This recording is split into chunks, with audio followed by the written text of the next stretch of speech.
don't have all the answers, but do have a lot of opinions. The four of us have found each other.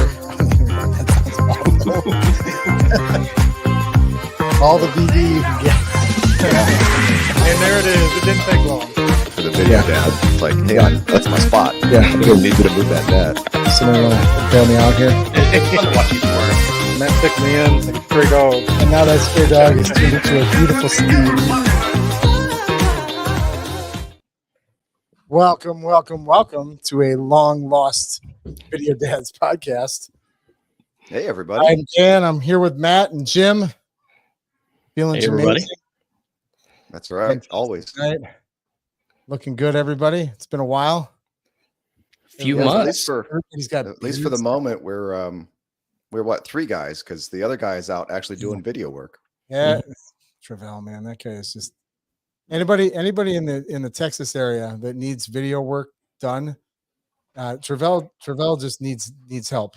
He doesn't need help. I shouldn't say he needs help. He doesn't need help. He needs somebody to say yes to him, or even to talk to him. If you see Travell videoing out there, just say hi. Just go over and say hi, and then take a picture with him and post it on the Video Dads Podcast.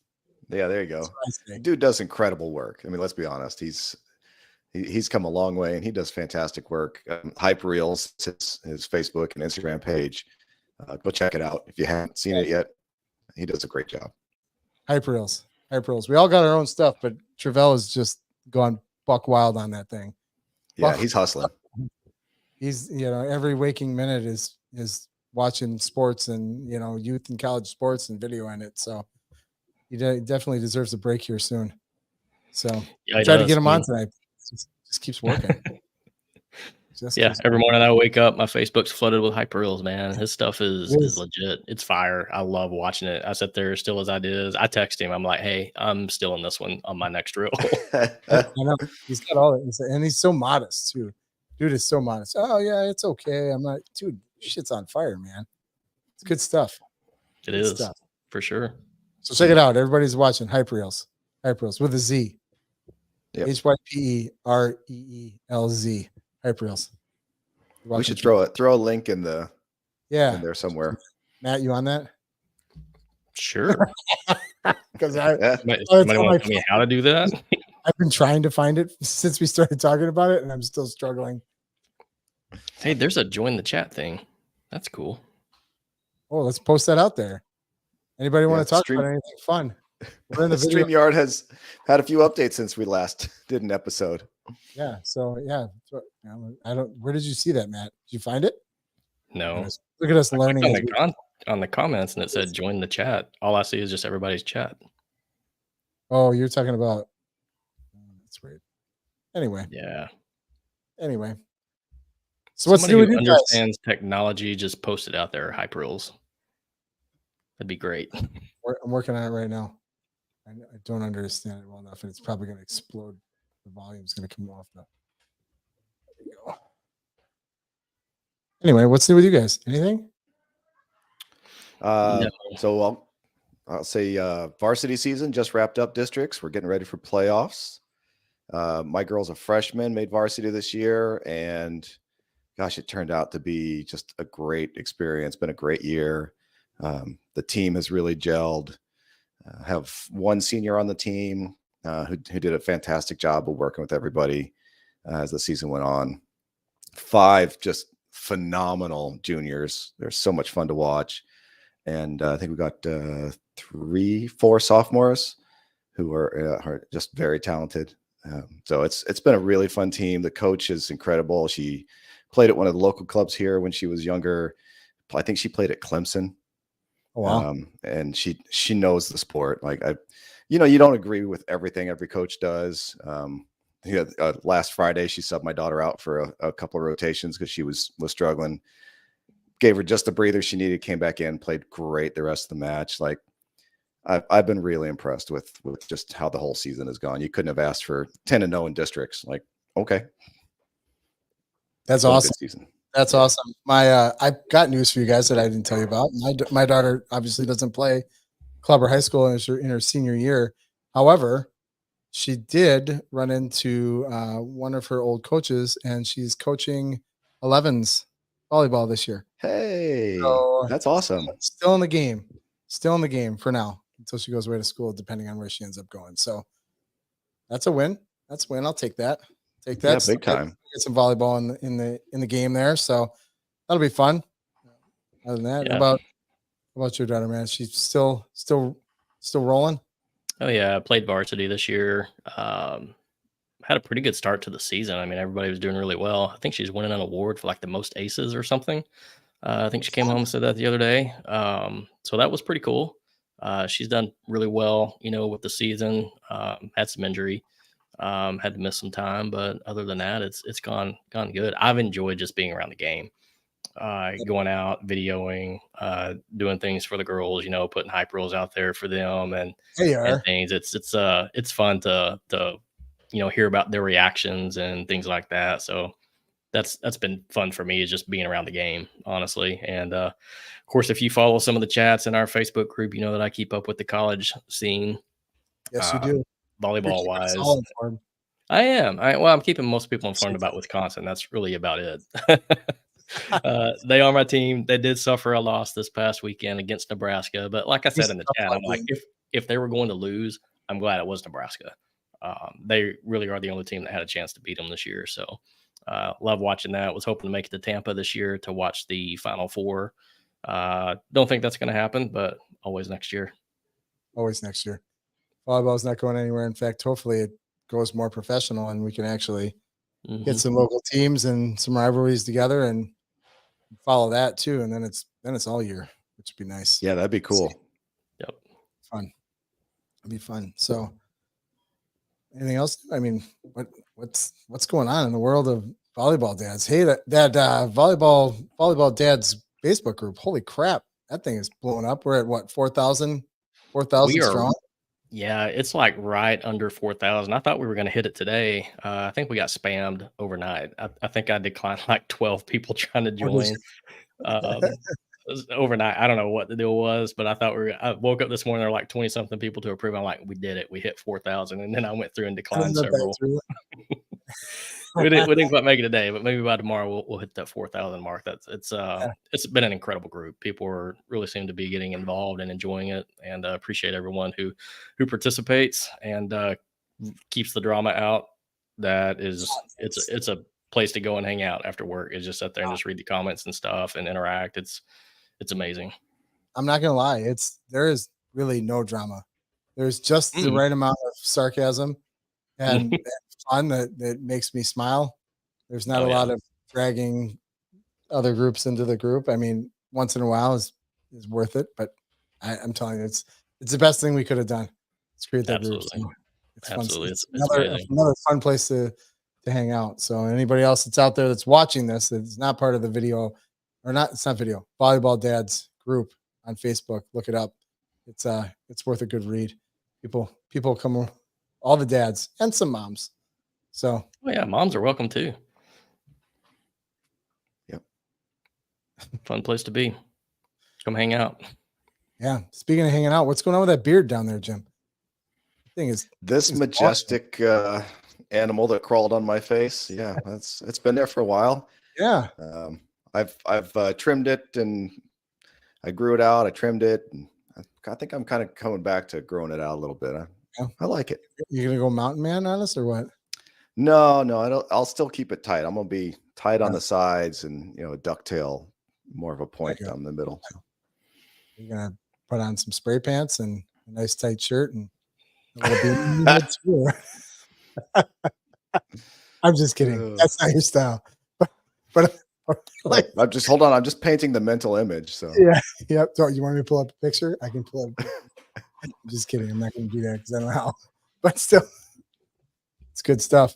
Good stuff. Can you get mine in there, Matt? You got yours going. Yours is looking tame by comparison. It is, yes. Usually mine's way out of control, but I'm very confused by what's going on with your neck, though. Yeah, what is that? What do you got around there? What's that thing? Noose. Is that your Adam's apple or something? That's a corporate noose. It's a corporate noose.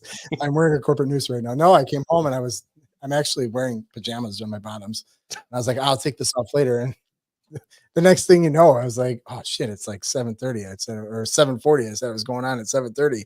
And I came in here and then Matt and I started talking, and then I was like, fuck it, let's just leave it. It looks fine. It looks okay. Business on top, bedtime on bottom. All right. Yep.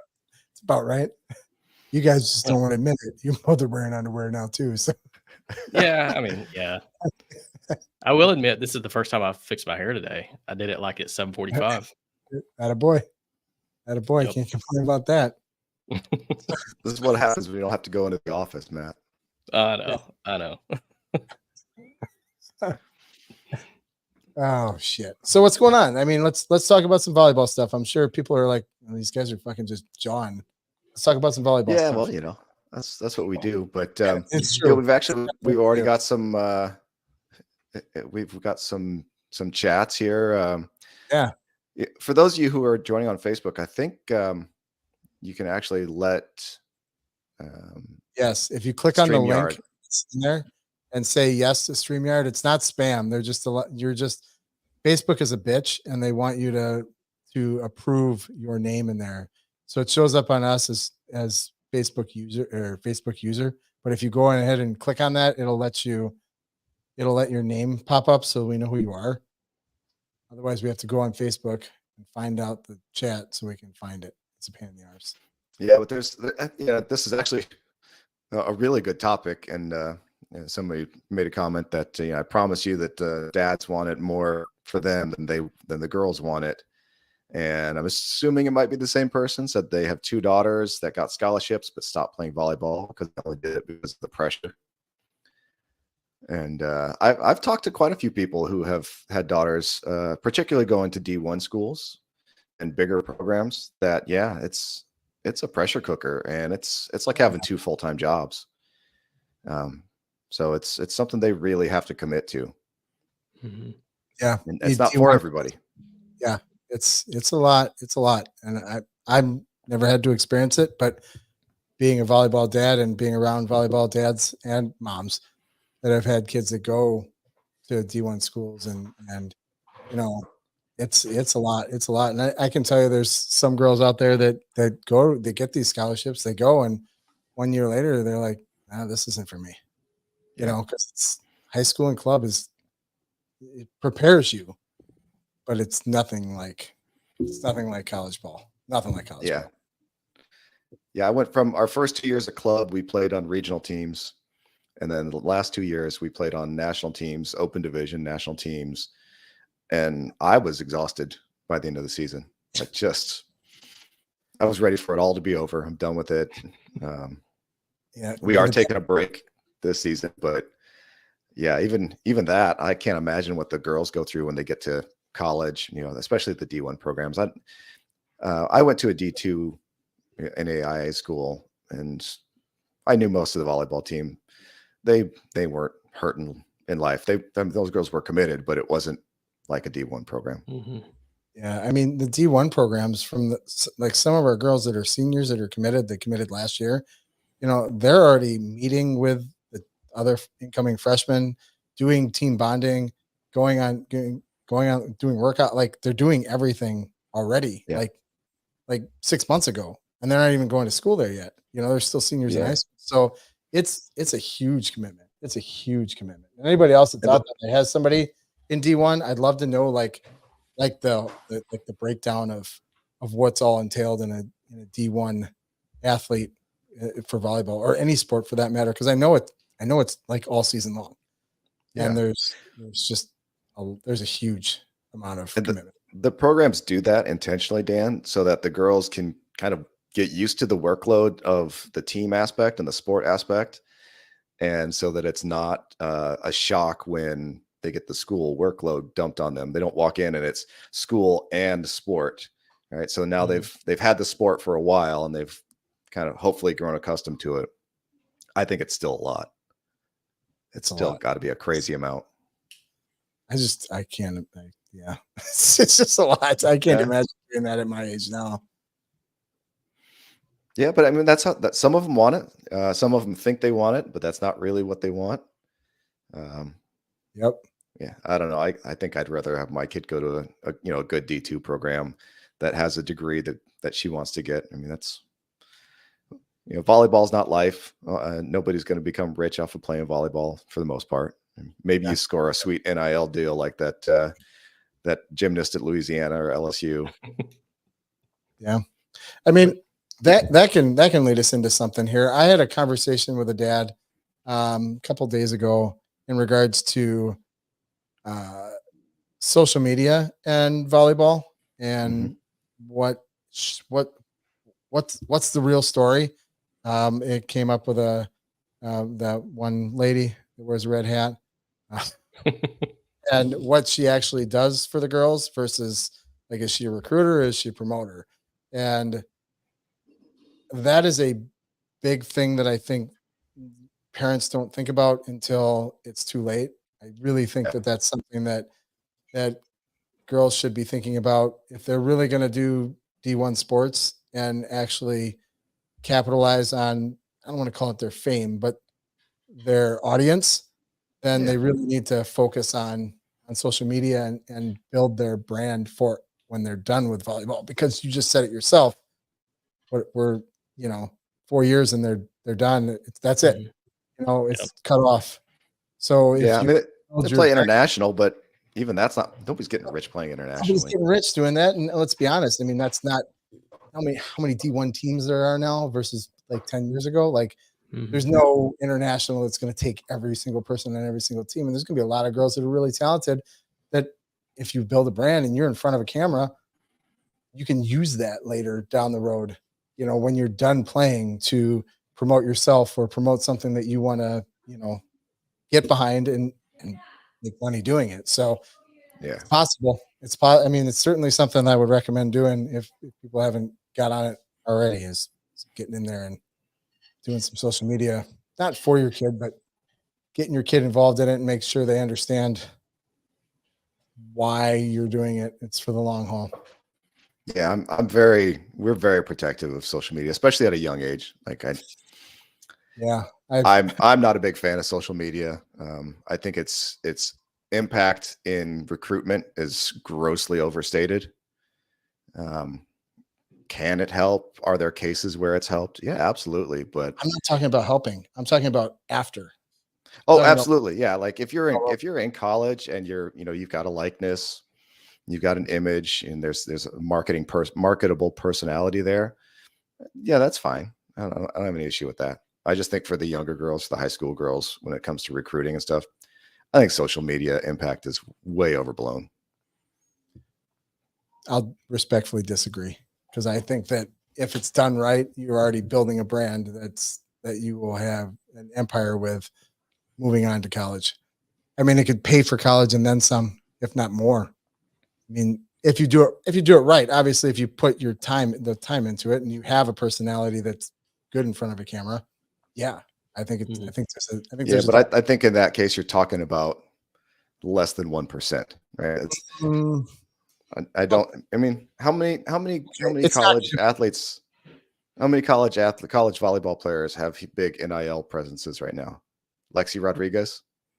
That would be the only one that comes to mind off the top of my head. But I mean, you'd have to go back through and look. Like, I'm sure everybody's got an Instagram that's got, a good amount of followers on it, and they're not trying. You know what I mean? There's that smoke show from UCLA, but she's gone a direction I wouldn't want my daughter going, but right. Again, I think that it's something that's trending. I think it's something that it's still the Wild West, and nobody really knows exactly what the formula is to do it. So it's hard for people to build a brand before they're already at that level where people know who they are. Like you got The Rock. The Rock can just flip on a switch and now he's got 1 million followers. All these famous people that are doing it. Will Smith is another one. Just okay, I'm going to do this now, and now look where he is. I'm talking about the freshman or the sophomore or the high school student that builds a brand and it's thinking 10 years down the road. What am I going to do? If I'm going to follow through volleyball, what am I going to do in 10 years? This is an opportunity, along with coaching, sports medicine, all those other things that you can go along with. It's endless. that's Yeah, another. there has to be something more to the brand than just their daily life. But I would don't get me agree. wrong, I would agree. we've seen a ton of influencers who do nothing but set up a fake studio in their room and pretend they're doing something. I'm not saying do that. I'm saying be who you are and post and document. That's all. That's all I'm saying. I feel like this is something that you and I are going to, just go back and forth on. And obviously, if anybody else has any opinions, feel free to post them in the comments below so that we can say that Dan. But I'm still going to say yeah. So I want to ask a question, and sure. I like to ask provocative questions. Would you say that volleyball is more entertaining than women's basketball? 100%. Women's volleyball more entertaining than women's basketball. 1,000%. 1,000%. Oh God, without fail. Yeah. So do you think it's more entertaining because of just the sport, or do you think it's school? The rivalries like we saw Nebraska and Wisconsin play. I think it's multifaceted, honestly. We've talked about this before, that every ball is a point in volleyball. So you're not watching people run up and down a field, run up and down a court, pitch after pitch after pitch, whatever sport that you're in, you don't always have a point. But in volleyball, every ball is a point. It's won or lost, right? So I think that's one reason why it's more entertaining than women's basketball.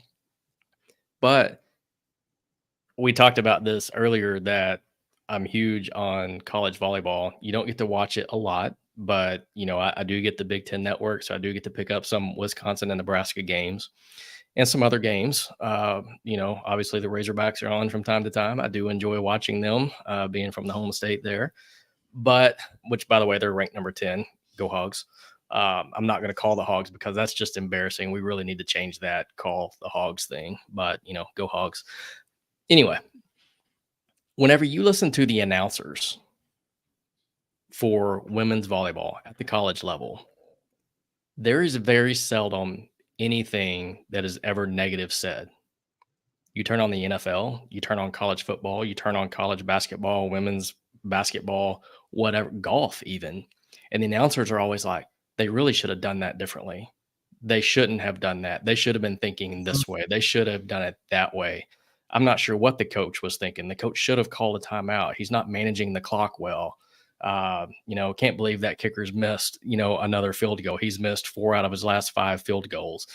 It's always being negative about the player or the coach or the team. And then they key in on whatever drama has happened for that week, right? And make a story out of it, about why this team is going to lose or that player is going to perform poorly. Yeah. But whenever you turn on women's volleyball, the thing that I love most about that is she's such an incredible player. Did you see that play? Look at what she's done on the court, in the classroom. Look at her club career. She came from this high school. She does this, she does that. And it's never anything negative. When somebody hits the net, it's not like, what was she thinking? Why was she so close to the net? She shouldn't be doing that type of swing with her arms. She should be more in control of her body and not hit the net or whatever, and that's why I find it so it's positive. You can turn it on and actually have a positive experience and not be flooded with just all these negative comments about what's taking place in the game. So let's be honest here. Nobody's turning on the WNBA. Right. I mean, I don't mean to throw shade at the WNBA, but nobody's watching. I will tell you though that high school girls basketball is one of the most purest forms of basketball because there is no like superstar. There is no get the ball to that person. I mean, there is, but everybody is on an even level and nobody's killing somebody and it's getting to one person. It's the purest form of basketball. I do like watching girls high school basketball just for that reason, that they could be a really crappy team and a really good team, and there's still a chance of somebody winning. I think that depends, right? I think if you looked at where Caitlin Clark or Angel Reese played in high school, I'm willing to bet their team dominated, right? It was probably pretty lopsided. But I wanted to pull in Lindsay's comment, and where I was going with that was, and I agree with Lindsay here. Lindsay's one of the dads from my school as well. Got it. But yeah, I love this. This is the ESPN Plus. It's like $10 a month, and you really can see a lot of volleyball from smaller schools or lesser known schools, and yeah, some of the big ones too, of course. But I guess the question is that audience going to translate? Are we going to form a national audience for? I mean, look at how many people turned out for that Nebraska game. Yeah, it was in Nebraska. Was it like? So do you guys remember how many it was? 92,000 showed up in person. But look at Wisconsin-Nebraska game on Saturday night. 612,000 viewers watched that game live. Yeah, you can't tell me that somebody's not seeing this and going, okay, I think it's time. You know what I mean? I think there's money here. I think we can launch a, pro situation. I don't know if that's where you're going with this, but that's exactly what, because we were kind of talking about is anybody going to get rich off volleyball? I really do want to see a successful US pro league for volleyball, for women's volleyball. I hope it works out. I like, you got my backing. I would support it. I'd go see, whatever team was in the area. I just worry that, we look at the WNBA, and for whatever reason, right, that product has not transferred, and it's been completely subsidized by the NBA, right, now, who has huge pockets. Pro volleyball is not going to have that kind of backing, so they're going to have to figure out a way to make a product work right away. Oh God, just having talent on teams and putting them out there. I mean, watching those games, watching college, even watching high school games, like watching state volleyball, just in itself, it's just high school teams, but it's just so fun to watch. And I don't know if I'm just kind of one-sided, jaded to the fact that, my daughter played volleyball, and I've been involved in it for, probably a decade now. And it's one of the most fun things for me to do with my kids. I don't know if that's the reason why, but I'd rather go to a volleyball game, a girls volleyball game, than a high school football game. Absolutely. Man, for me, I would agree. That might be a tough sell here in Texas. We're kind of big on football here. Yeah. I mean, we got big football here too. I mean, my daughter goes to the biggest school in Wisconsin, and it's a huge stadium. It doesn't rival things in Texas, but it's the largest stadium in Wisconsin. And I still I don't get tinglies when, we get in there and you're like, the girls start warming up and the first kill goes down and you're like, wow, that was fucking badass. And then you're just hooked. I think that once it gets on the big screen with the right amount of backers, or the right backer, I don't want, a WWF style, Yeah, right. The XFL version of volleyball. Right. Women and turn it, because that won't work. It's got to be raw sport. It's got to be actual volleyball. And I think one of the things I love about volleyball is it's such a team sport. Like it doesn't matter if you have the best player in the conference or whatever. If you can't get a pass to the setter to get it to that player, it's not going to happen, right? So it all has to work together. And I love that. Starts with the pass. That's right. Always starts as a with back row parent, let me tell you how important those players are.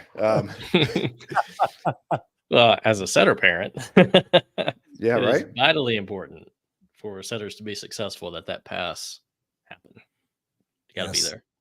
And for a pin parent, I would agree too. There you go. Right. It all goes together, right?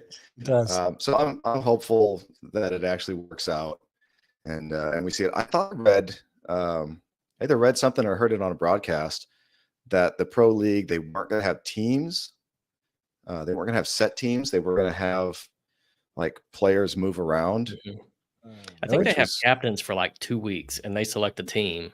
And then every 2 weeks, they pick different captains. New teams are selected. I think that's how that works.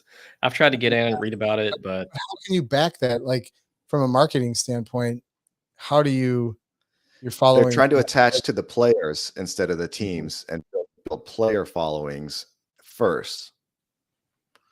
So I don't know. I guess we'll see. I'm a big fan. Like if there's a player that I'm following, I suppose I follow that player. I guess That makes sense. Yeah, But I don't know. interesting. It'll be interesting. Correct me if I'm wrong. I spoke with someone a while back about how they do professional sports in Europe. Because volleyball is honestly probably professionally speaking, it's probably the biggest in Europe than it is anywhere else in the world. I was talking to them about that, and while they played a different sport, they did play overseas professionally. And they said whenever you go to European countries, everything is really kind of homegrown. So you get this player aspect, like you just talked about. You find this player, you think they're really good. They're in, junior high, high school, and you like them. You want to follow them. They stay in that area, so they're playing school ball, they're playing club ball, they play college ball, then they play pro ball, all right there in the same area. So you're constantly just sticking with that player the whole time. And so everything just kind of goes from one stage to the next there locally, rather than, here you've got somebody that, grows up in small town Arkansas and then goes off to play in Wisconsin. And now every 2 weeks, we're switching some other team up, to do something professionally. It's hard to keep up with them. Yeah. So we have an international comment in the chat here from Warwick from Australia. And sounds like your daughter grew up in Australia, maybe, and then is playing for a D1 school. So that's interesting. And no volleyball coverage in Oz. It's kind of shocking, actually. Yeah. Well, it's not like anything else my dad has experienced before. Very interesting. Yeah. What school, if we can ask? We'll see. I don't think I've seen anything others. But we went to go watch Baylor play UCF this past Saturday, and afterwards the girls all hung out. The players hung out on the court. They invited all the young girls in the crowd to come out, and actually all the kids in the crowd to come out, and they did a little camp with them. Spent 20 minutes running them through hitting and passing and setting. Oh, that's super cool. And that's the kind of stuff that I don't think you get.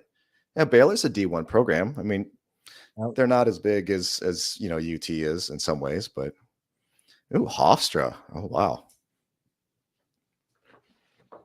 That's fun. Oh, interesting. So choosing between D1 and pro in Europe. Wow. Oh, man. We could have some discussion about the reasons behind that choice, right? You're pro or D1. I feel a podcast coming on. Yeah. There you go. Pick college. She made a good choice. She went to college. Yeah. Very cool.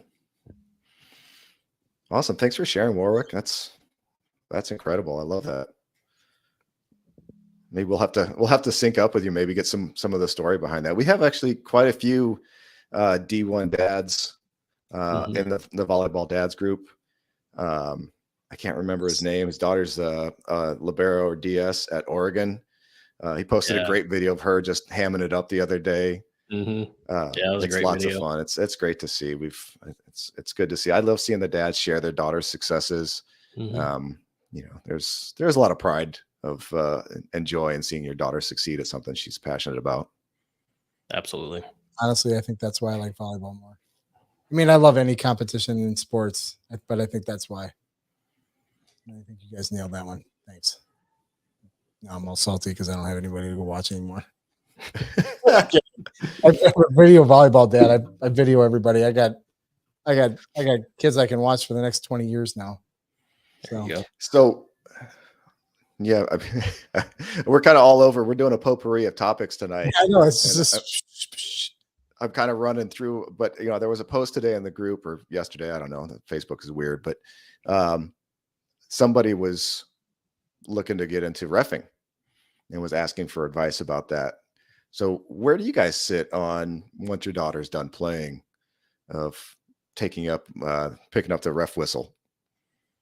Yeah, I don't think that's ever going to happen for me. F that. That's I have thought about it. Honestly, I did think about it. I've been thinking about it for several years, honestly. Really? I can't stand parents. I don't want to sit there and just get yelled at for 8 hours a day. I got a fun story. Well, we were playing. It was my middle daughter was in 7th grade or 8th grade, and this was like, I mean, we're talking young kids, and parents had to be line judges, and I thought it was always cool, and it's like, oh, it looks like fun. Well, it's not. It's not fun at all. And I was on the line next to the parents, the other side, other team's parents, in 3 rows of bleachers, 5 feet from me, and of course, I'm making calls, and I'm getting snide comments. Not that I'm making the wrong calls, but it's just parents, placing their opinion. And I called one out, and I looked over and I said, that one was out. I don't care what you say. I look over and my wife is like across the way, and she's just doing this. I never had to like that again. You should have carded her and had her sent off.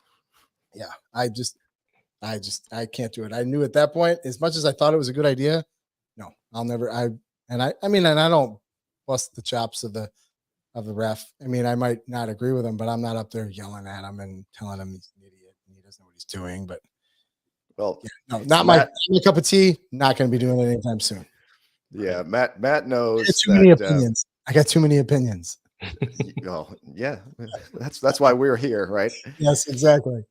Matt heard it from me the other day that we had a ref crew that, bless their hearts, I just didn't know if they knew the rules, and they were consistently terrible for both teams, so that's great. But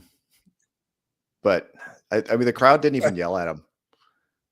The crowd was just like, all right, well, I mean, they're bad for everybody, so we'll just roll with it. But we were all confused about what was happening. It was hard to watch. Yeah. Bad, but equally bad. Yeah. I think it would still be fun, and I may still do it one day. I do want to stay around the game. I think it's probably too late for me to get into the coaching piece of it. But I think officiating would be fun and would be interesting, would keep me there, involved in the game a lot. But honestly, it's tough to listen to what parents are yelling at officials. You don't have instant replay where you can go back and look at it, right? And the officials see something totally different than what we see on the ground. Yeah, they're looking at a different angle. They're looking for different things. We have one official that's done. I've seen him at club tournaments, and he did some of our games this season. And I love the guy. He does a fantastic job. He's a fantastic official. But even better, he does a great job with the crowd. They were getting rowdy, and he just turned around and looked at him and said, I got this. Y'all pipe down. Oh, God, I love that. Man, everybody pipe down. Everybody behave themselves, because let's be honest, nobody wants to get kicked out of their kids' high school volleyball tournament. And it's a totally different story. Yeah. But yeah, I have so many other interests that when my girls are done with volleyball, I don't think I'd become an official. I would entertain coaching. I do find that, there's a factor there of, of competition that I think that would fill my bucket, if you will. But it would take a lot, and I wouldn't do it by myself. It would have to be a team effort, or there'd be a reason for doing it. I wouldn't just go out and look for it. But yeah, I mean, I think I would do that before I would officiate. Officiating, I have no desire to do. I would love to know the game inside and out from a perspective, but I have no desire to make those calls. Yeah, I think coaching would be way more fun. Yeah, definitely more enjoyable. I mean, you get something out of it, build something throughout a season. Depending on if you did like club, if you did club, you're looking at one season. If you're doing school, I mean, you get to build a dynasty, so to speak. Right. If you could. So I think that would be good. I just don't understand rotations enough to be able to coach. I'd rely on the girls too much. Like, where are y'all going? This rotation. I don't know, Matt. After dealing with some of the club parents the last couple of years, I don't know that I'd want to be dealing with the parents at any capacity, whether it be a ref or a coach. Yeah, they're tough. I mean, that's what I appreciate, this group for a lot.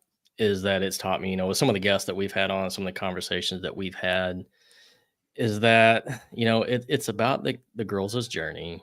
It's not me out there yelling and screaming. I think Shawnee Harley even said that, why do parents yell and scream? Is it for the athlete's benefit or for your benefit? Yeah. I mean, if you think about how that's a parents, rhetorical question. It's for the parents' benefit.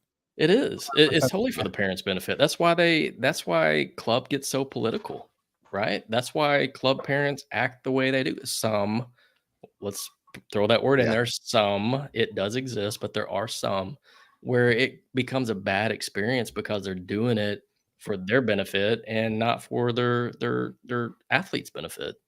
So I agree with you. It would be tough to coach in the club scene. Hold on. This just in. Travell just got home. He's asking how it's going. He better get on. Somebody Tell him message him and tell him to it's get on. terrible without him. Yeah. We're struggling to find anything to talk about. Yep. He's going to jump in and chat. He says No, it'd be good. Yeah. So I've seen that Warwick made a comment about they've started a basketball system where junior refs, if they're under 18, they get a green whistle. Yeah. Oh, that's and I've kinda seen cool. that. I've seen that. I've seen several posts about that. I don't remember where, but it'll show somebody under 18 with a green whistle. I don't remember the sports that they're in, but I think that's nice as long as parents are aware of what's going on. I think the problem is that the word doesn't get out. That if you see an green whistle, don't yell at that kid. Yeah, it shouldn't be yelling at anybody anyway, but you shouldn't be. Yeah, absolutely not. Yeah, I know it's frustrating, but keep your mouth shut and cheer for your team. And just understand that there's a lesson in every bad call and every bad loss. There's a lesson to be learned there. It may not be the lesson you want, but it might be the lesson you need. Well done. Well said. Right.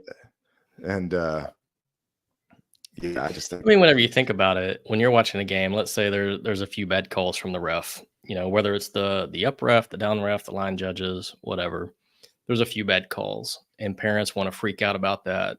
And then they want to go back and say, we lost the game because of the ref, or we lost the game because of this, 14-year-old line judge or whatever. No, you gave up 25 points. You might have lost 2 or 3, but overall your team gave up 25 points. That's why you lost the game. Yep. And I don't think parents realize that. I don't even think some of the athletes realize that sometimes, is that we lost because of all this and that, over a couple bad calls. And it's like, no, you lost because you gave up 25 points. That's why I always told my daughter, don't ever leave it to the refs. It's never leave it to the refs. You win the game. Don't let the refs make you lose the game. Right. Yep.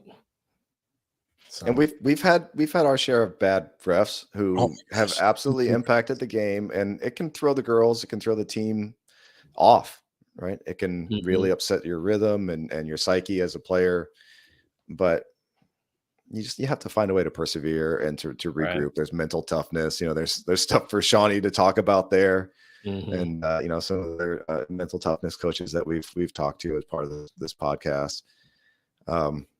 That's a great bit of adversity to try to figure out around.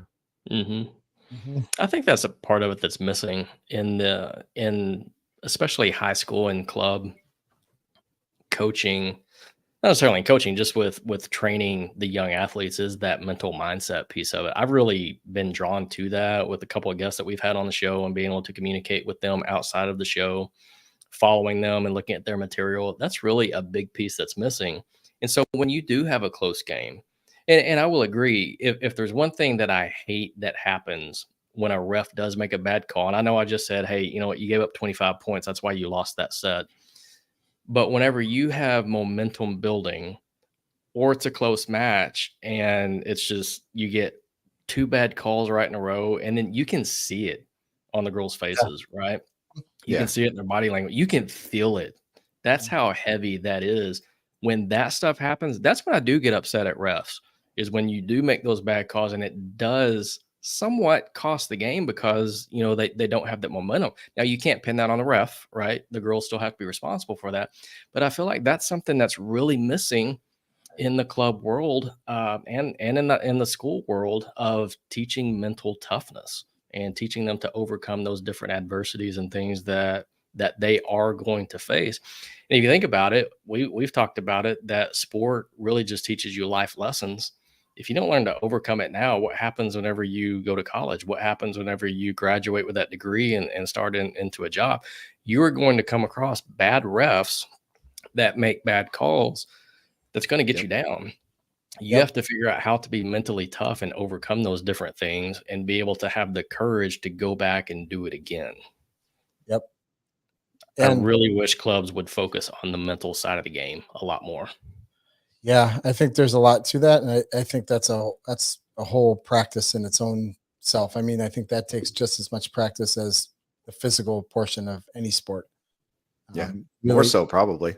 Yeah, because you really, it's hard to find. I call them the X player. It's hard to find that player that has that attitude that even a bad call, 2 bad calls, 3 bad calls, injury doesn't affect them, and they can push past that and bring the team right back into the game 1 or 2 plays later.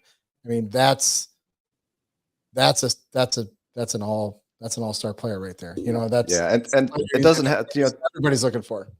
Yeah, to your point, that it doesn't have to be the whole team, right?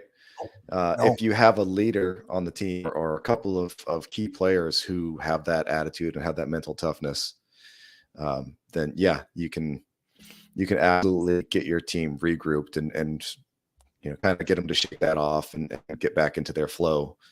And I think it's probably a challenge, especially in school ball, high school ball, because you have freshmen through senior. So there's a lot of different maturities, emotional, mental, and physical differences there. But there's no reason it couldn't be taught.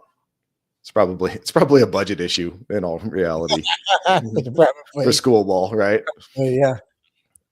I mean, it probably is. But there's so much stuff out there though now. I mean, let's be honest, you can practically get a degree through Google and YouTube. I mean, you can learn almost anything you want to learn through Google or YouTube. Watch a few videos, take a few master classes, and you can get a pretty good education, right? I say that in jest, obviously. But whenever you check out Matt's OnlyFans. Yeah. For talking about mental toughness. Watch Matt on OnlyFans. Yep. my one fan on OnlyFans. That's a whole nother story. You got to go check out the Facebook group for that one. Or the OnlyFans page. Yeah. Yeah, you won't find me there, honestly. But you think about the mental toughness being a budget issue. It's really not. There's so much free material out there that you can help. And then there's people like Shawnee that offer programs that can do it on an individual basis. I think I saw recently she can do it on a team basis, and she even does stuff for coaches to help them. And honestly, I've looked at the pricing. It's not bad. I hope Shawnee's listening. I'm giving her a great shout out and some publicity here. But that stuff is available to be able to teach and to coach your players, even coach your coaches in how to be mentally tough. And I think, going back to, being able to shake things off and get right back out there. I'll quote Shawnee again. I listened to one of her podcasts recently. I've listened to it about 4 times now. It's absolutely incredible. But she ends with talking about being able to forgive yourself.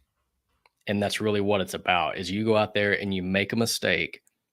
Are you going to not go back out there and try again because you're afraid you're going to get benched? Are you afraid your teammates are going to be mad at you? Or are you afraid that, you're going to be mad at yourself? Or are you going to go out there and forgive yourself and say, hey, next time, let's take a pin hitter, hits one into the net. Are you going to go up and say, well, I'm just going to tip it next time, or I'm just going to push deep corner next time? And how many times? Yeah. Or are you going to go up and forgive yourself and say, next time, just hit the ball a little higher. Next time, just reach a little higher. Next time, just time it a little better. That's forgiveness, and being able to go back out there and do it again. And really, whenever you look at that forgiveness piece of it, that's the type of mentality that allows you to regroup your team, go back out there and win the game. Shake off the bad call, shake off the bad play, and go win. And it's not even stuff that we were just talking about this earlier. This translates to life. So the one thing I was just telling somebody today at work, it's like, you're having a bad day. You're not having a bad day. You just had a bad moment. Right. Take that moment, move that moment away, and let's work on the next moment. And then it's gone. Like, it's all about moments. It's not about the day. It's not about the game. It's not about the set. It's all about that moment and how you can move away from that moment.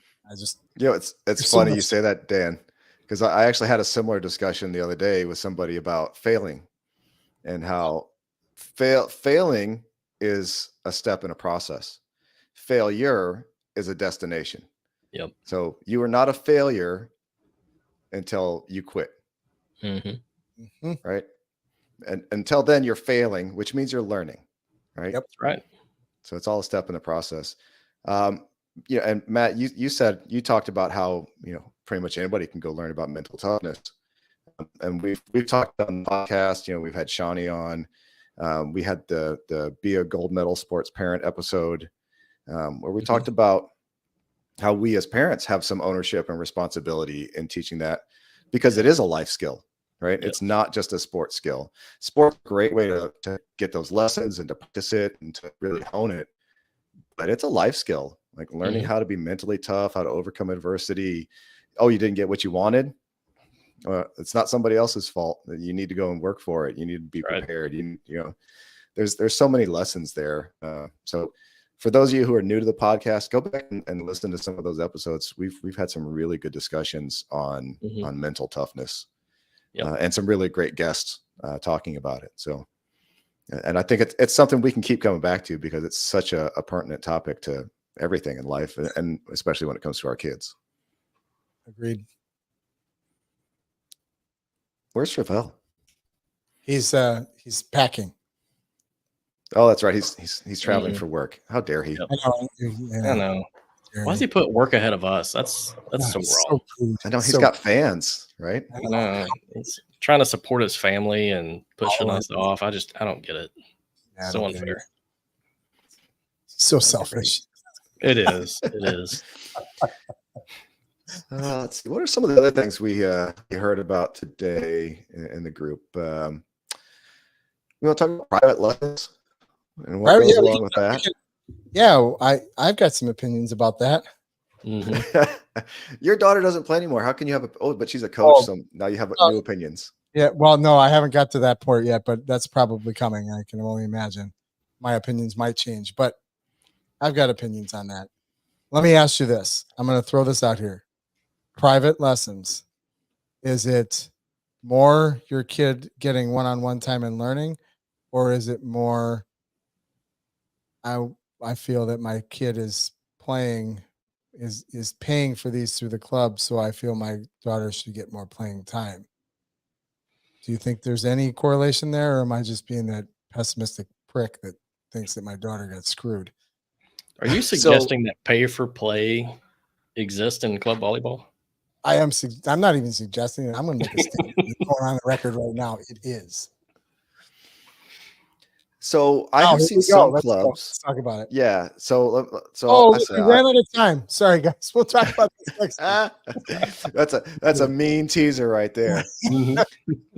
So I'll say I've seen some clubs that during club season you cannot take lessons with your coach, your club coach, because it does have that impression of pay for play. But having said that, everything leading up to the season, I absolutely think getting in front, getting time with your coach, who will be your eventual team coach. Club team. Yep. Yeah. Your club team, your future club team coach. I think that's what a lot of people are going for with the lessons. Does it actually work? Maybe. I don't know. I've seen it go both ways. Can't prove it. I know. I'm just going to throw it out there and say it. Like, I don't know. I mean, so if I were a coach and I had the opportunity to do one-on-one time with players that really want to learn, why wouldn't I move them to the top of the list out of the 10 girls? Why wouldn't I? Unless they're not that great and they're just trying to learn, but most of them are trying to hone a skill, or you know what I mean? And we're talking, I'm not talking like 11s, 12s, 13s.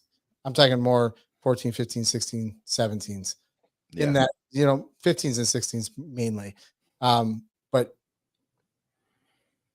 it's one of those things where if I were a coach, and I'll say it out, I can't imagine anybody not thinking this. Why wouldn't you if you have the opportunity to spend one-on-one time with one or two players for an extra hour, 2-3 hours during the week, they're showing the drive, they're showing commitment, and they're learning the team, the whole aspect of this game. Why wouldn't you move them to the Zap? Why wouldn't you play them more? Yeah, well, I guess so the question is, where's their performance, right? Attitudes, skills, attitude, effort, right? So they got a good attitude and they're putting in good effort. Are their skills up there? Right? You gotta look at that 3-legged stool. Yeah. Have some good comments from the group Yeah, here. are we getting people fired up now? Oh yeah, this is we should have started out with this one, eh? Yeah, we could go another hour on this one, I'm sure. Probably. It's one of those things where I'm not gonna lie, like it makes sense. It's those people that put in the extra effort should get the extra playing time. I'm gonna say it. Like if I were a coach, I would do the same thing. Well, I think it depends. I mean, it's well, obviously there's going to be a depending of, hey, this kid isn't the greatest, and she's just trying to get more reps so that she can get playing time. Period. I get those, but at the same point in time, I know parents that send their kids 2-3 times a week. After the game, before the game, or after practice, before practice, off days. Then they're working out over here with so-and-so's, specialist. Like those kids should be getting that playing time. I don't care. Like only if their skills are at the level. I agree. I have seen athletes who are doing lessons out the wazoo who are not at the level that should be getting the playing time, and they're getting the playing time. So what does that tell you? So let me ask you this. Do you think it should be regulated to the point, I don't think this could ever actually happen, but do you think that it should be something that the coach regulates? Like, okay, you have a bad attitude. I'm not going to do one-on-one coaching with you because, you know what I mean? Like, I'm just throwing this out here. I do not agree with this. Let the record state that I do not agree with singling people out for this reason. But do you think that that's another aspect or another avenue where, you've got parents that have kids that are really talented that just have bad attitudes. And if the coach has the opportunity to say, no, I don't want to do private lessons with this person, but I want to do private lessons with this because this person has the come and play, I want to learn attitude versus the already good player or great player that doesn't, that's just doing it to go through the motions and get more playing time. Do you think that that's coach's perspective or coach's? It's the coach's time. It's their prerogative, right? It's their private lessons, right? It's not the club paying them, right? So I think the coach can say, yeah, I'm not interested in working with you, or you'd be better off working with this other coach. That's their prerogative. I don't think they should be required. It's funny because now I'm thinking back on like both of my girls, my oldest and my youngest daughters. My oldest, we sent her just so many privates, and she showed up every day and she tried, but she just we weren't seeing any results, and it was almost painful for her physically because time and she still didn't get still get playing time. She just wasn't the greatest player. Now she grew into it, and by the time she was 16, 17, she was playing. You know what I mean? But on the other side of it, my middle daughter, who grew up watching my older daughter, didn't really take many private lessons, and she did all right. You know what I mean? She played on the top national team. So it's hard to say, like, when do you, I guess the question is, when do you stop? Like, as a parent, or do you wait for the coach to say so? Like, I mean, when do you stop? When do you stop sending your kid to privates? I don't think a coach is ever going to stop, right? You're paying them. No, but as a parent, right? Yeah, but as a parent, I'm in here. Yeah. I mean, as a parent, I think you have to be mindful of, what are you getting anything out of that? Because, I know when I used to take golf lessons, right? Man, I played great when my coach was with me. And then, he'd leave me to my own devices, and man, it was ugly all over again. Right. And if that's the only way your kid is good, is when the coach is right there telling them exactly what to do, at some point they got to show that they're picking up on it. Right. Otherwise, you're just flushing money down the drain. Right. So how do you know, like, is there a formula for a parent that's out there that's just starting into private lessons and getting into a national team, or, into an elite club, and this whole thing comes up for privates? Is there a formula for a parent to understand, when should I put my kid into private lessons versus when should I take my kid out of private lessons because I don't think it's worth it? Like, I know that there is a roller coaster, there's a wave there, but is there something that we could collectively come to an agreement on? Like, is it 5 lessons? Is it talk to the coach? Is it, you know what I mean? Like, is there anything that we could do to help parents? Because I spent way too much money on private lessons for my first one. I think a lot of us have. Yeah. And the second one, I just went the opposite direction. And I feel like maybe I should have went a little bit more, and maybe we wouldn't be in the situation we are now. Who knows? You know what I mean? So yeah, okay, I mentally struggle with that. Just trying to figure that out. So is there something out there that we could collectively come to, or is it just one of those things where it's player to player basis? Yeah, I'm definitely gonna say it's player to player. I think the younger girls will benefit from private lessons to get up that learning curve, especially the really technical aspects of the game. And there's technical aspects at every single position, whether you're a back row player, a middle, a pin, a right side, it doesn't matter. It's super technical, every one of them, right? And it could take a lifetime to really perfect any of those techniques. And then, the older girls, they need those lessons to squeeze out the percentages of, excellence that they're striving for. So there's benefit to it. And if you can afford it, if you can find a coach that you click with, that you can trust, or you feel you can trust, I think they're absolutely worthwhile. But you also have to take your kid into that equation, right? If your kid is not into it, if they're not getting anything out of it, they're not responding to it, you're flushing your money down the drain, right? Maybe your kid makes the team as an 11th or 12th player because the coach is familiar with him and sees potential. But if the kid's not really embracing it and committing to it, what's the point? Yep. I'd say there's several key things to consider. One is, I think we can all agree that private lessons are beneficial. I personally think that they are necessary if you want to play at a higher level.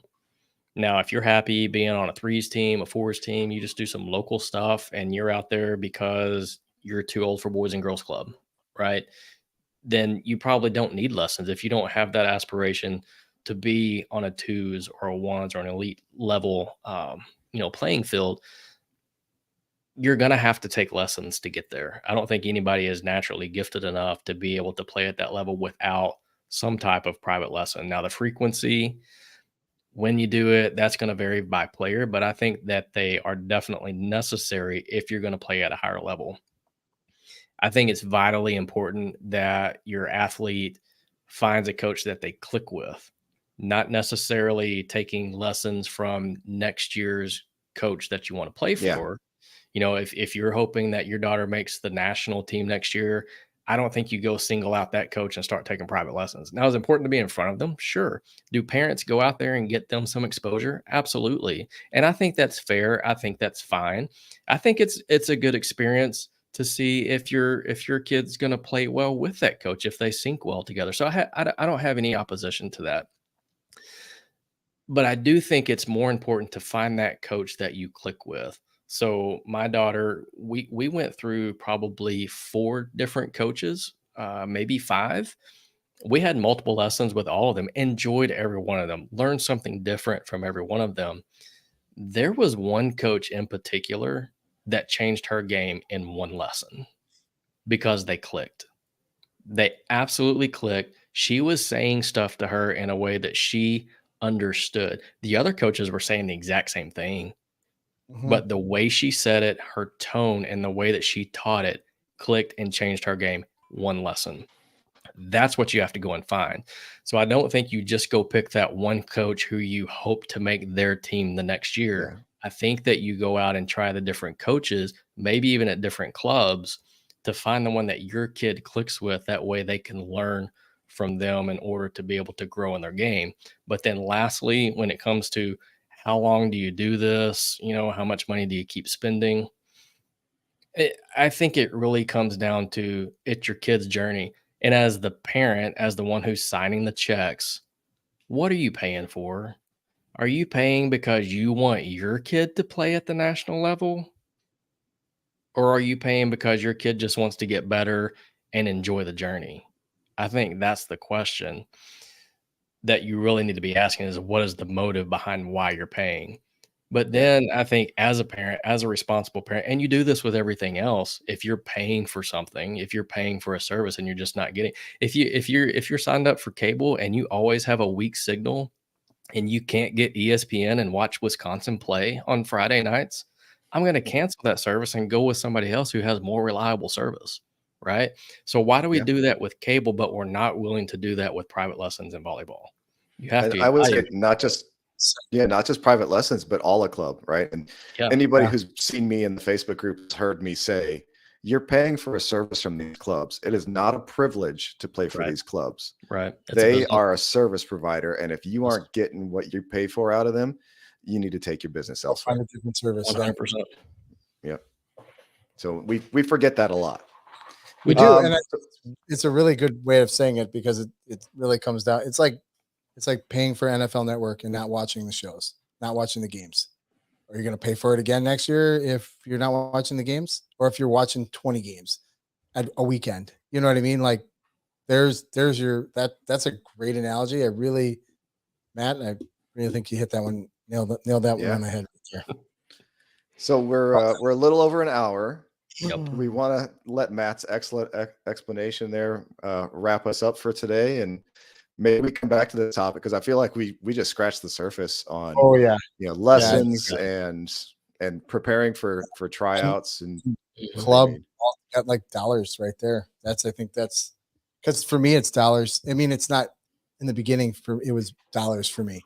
It was I counted the dollars, and at the end I didn't count the dollars at all. I counted the experiences. So I think there is something we need to talk about there eventually. Absolutely. Obviously not tonight. I think we've reached our hour. We have. So I think the Facebook group has asked a few times, what's our schedule going to be on the podcast? Oh, don't do that. See you in 6 months. I hope not. I hope we can do this more regularly. I would love to go back to our Wednesday every other week, twice a month. I would do it more. I would, but maybe we just pop on and we have special guests. If anybody's out there and they want to talk about volleyball, hit us up in the comments, because we'll bring you on. I mean, you don't necessarily have to be a face on here. You can just be audio too. It doesn't matter to us. We love to just talk about everything and have our opinions. We've got a lot of them. So yes, we do. Tons of opinions. Some of them are right. Some of them are. Before we head out, I just think we should plug our media that we have, because why not? If you guys want to see some cool ass hype reels in the Texas area, Jim, what's yours? Is it Jamazing? Jamazing 1. On Jamazing YouTube with the number 1. Yeah. Also on YouTube. Yeah. And Instagram. So we do this all the time. I've tried to do vertical content this year. But I still prefer the landscape, the YouTube format over the Instagram reels, but I can do them both. There you go, Matt. Your Bar 5 Media. Bar 5 Media, Instagram. Not really on Facebook much anymore. But if you want to check me out, Bar 5 Media, I do it all. 20-second reels, 10-second reels, 5-second reels, longer reels, 60 seconds, 90 seconds, whatever. Hit me up. Northeast Oklahoma, Northwest Arkansas, Central Arkansas, Southwest Missouri. anything within a couple 100 miles of Fort Smith, Arkansas, and I'll come film you. There you go. Yeah, and then if you're out in the Midwest, I'm out of Wisconsin, so with the Chicagoland, Wisconsin area, Team Bleacher. You can find me on Instagram, TikTok, YouTube, all the fun, all the grams. We're out there, and I do everything. Vertical, horizontal. What are we talking about here? I think we went off the rails. That didn't take very long. It's upside down, inside out. Look at the time. I gotta go. But anyway, yeah, Team Bleacher, Bar 5 Media, and Jamazing One. Look us up. Oh, and we got to plug Travell too. Yeah, don't forget Hyper Rules. Yeah, at Hyper Rules, and he's on Instagram, TikTok, and a little bit of YouTube. So check us all out. And you can find all of the podcast episodes on Spotify, Apple Podcasts, anywhere, pretty much anywhere you want to find a podcast. Volleyball Video Dads, we're there. Yep. All right, guys. Till next time. Yep. Have a good night. Volleyball Dads. Take care, all.